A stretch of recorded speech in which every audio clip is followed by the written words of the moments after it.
Good evening from Yammy TV. Wishing you all well, sending loads of love as usual. Just to give you a bit of good news to start with. We've been having a laugh down here. Oh yeah, I've been travelling for the first time in a week and a half. Just had to say hello to the Budge Regard and pick up some things, some very interesting bits of paperwork I left here. I have to travel again for the bedtime story tonight. And the bedtime story, different. Yeah, definitely not that D. The D further down the road in Young. And I was a bit of the audiobook fashion way that I'm going to do the readings, the bedtime stories, is in the audiobook way, right? So that for the purposes, because when I'm delivering, we know the message for the prevention and cure of and solutions for that bad life, particularly you lot youngsters.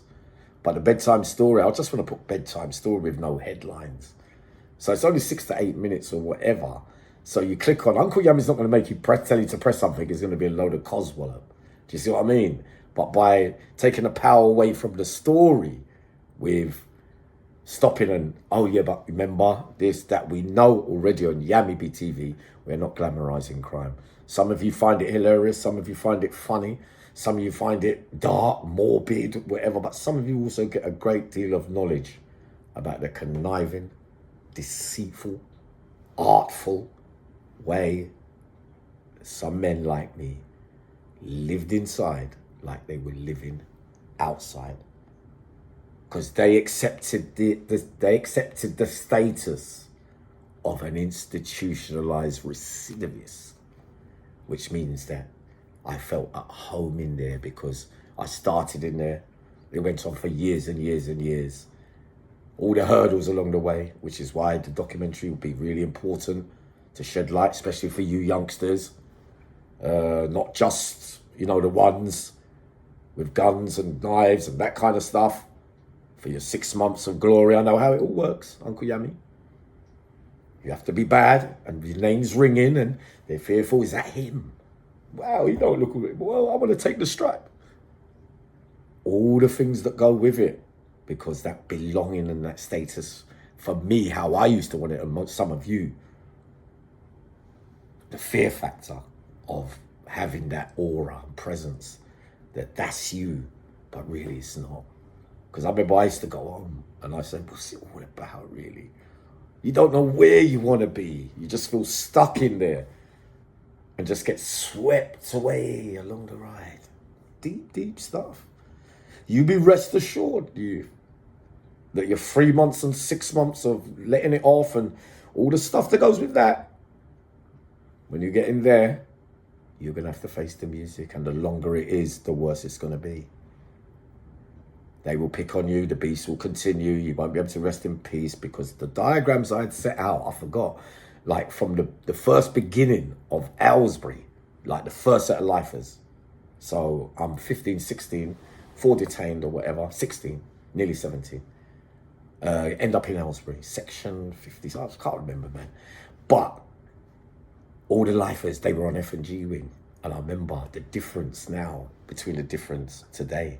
Because in jail those days, there wasn't as much risk of getting into trouble like there is in our prisons today. Because everything you do outside, you can now do in there. Mobile phones, drugs, knives, weapons, officers bringing stuff. All of it resembles the jungle of the way that we did it outside. And you can't learn anything because you can't rehabilitate. So the lifers from the early bits, only a bit of puff around for whatever. More reading time, more education, less violence, no gang culture of that kind. Everybody are rehabilitating quicker than they would do now, because the prisons, sadly, are not, it doesn't frighten us. I mean, it took me years and years. It didn't frighten me until now, because you have to fear to not want to go back there. Because you remember, youngsters, when you go there, you're relinquishing all that control you had over certain things out here. Out there, you won't have it. The power struggles will go on in there, but there won't be no good outcomes or consequences out of it. It'll be the same thing, the revolving door going round and round and round and round forever. And those lifers, then, I got into a fight once, right? Because I used to tease him, because them days the tariffs were shorter for murder. You get like 12, 13, 14 to 18 years, and because you can stay out of trouble easier at that time. Get your head down and do your time. All right, mate, sweet. Not like that now. You get 25s and 30s, 35s and 40s. So then what life would you become? The quiet one, the loud one, or the off your rocker one? The one that exactly can't deal with the fact that you've lost control of your missus, your child you might have, your boys, your mum, your dad, all those things gone, just like that.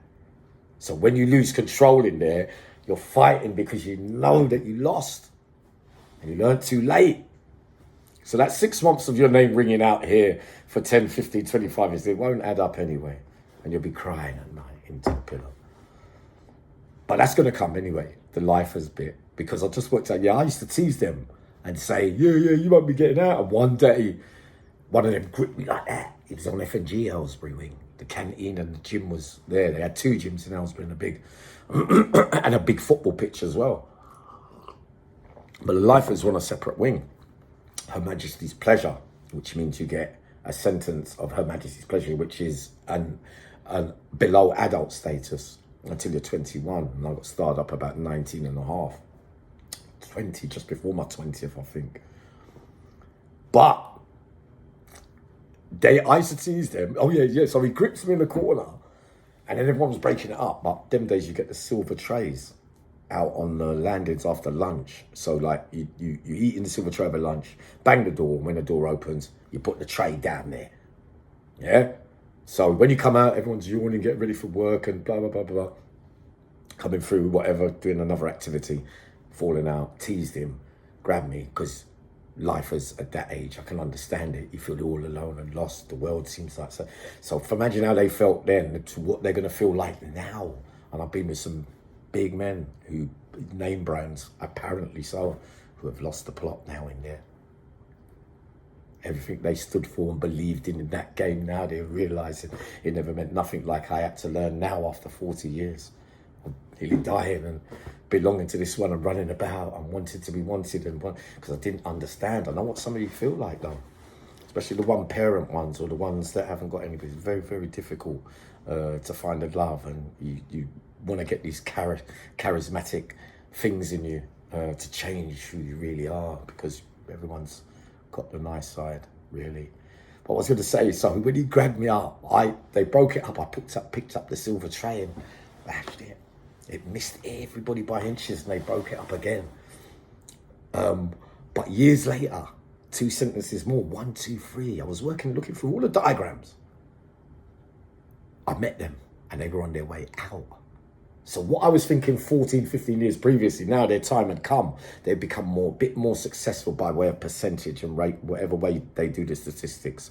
They've done better, some of the lifers early on, because the risk inside of getting into trouble and preparing for the outside was better, I believe.